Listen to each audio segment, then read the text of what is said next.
So today's episode took a bit of time for me to actually sit down and record because I wanted to make sure that when I talk about what I want to talk about, the idea, the message behind it isn't misconstrued. This is a thought that popped into my head, right? And when it came into my head, I really was like, fuck, like that's true though. I'm going to give several examples. It's going to be like slightly graphic, but it's the only sort of example that my brain could generate at this present moment. Historically, throughout all of human society, how long do you think man would have enslaved man if somehow it was found that the blood of people who enslave, who feel very comfortable taking people from their homes and enslaving them and treating them like cattle, if you have the capacity to enslave your fellow human, if you have that sort of like capacity towards cruelty, there's something in your blood that if it's consumed can make human beings live forever and cure all diseases. How long do you think slavery would have lasted? I find it hard to believe that slavers of any ethnic group or racial categorization would exist today. I'm going to dogpile examples so that my point isn't lost. Let's say humanity is invaded by aliens. On one end, we would probably be subjugated very quickly. Now,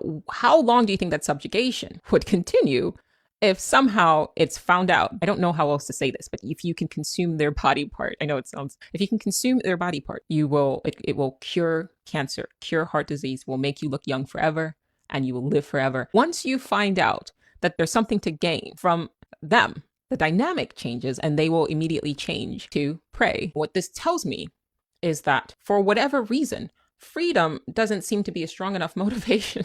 That's what it comes down to. That's what I'm getting. I'm not saying that there wouldn't be people fighting back, but what I want you to pay attention to is how the dynamic changes very quickly, because it's one thing to say I'm fighting for my freedom. It's another thing to say I'm fighting for something like for a benefit. And not saying that freedom is not a benefit. I'm saying that are there stronger motivators than freedom? Think about like your biggest nightmare. Your most fear, it's a demon. If somehow you found out that, once again, dark graphic, but the head of a demon could turn anything into gold. The dynamic changes. It's still the same thing. It's still the same entity that you believe can harm you.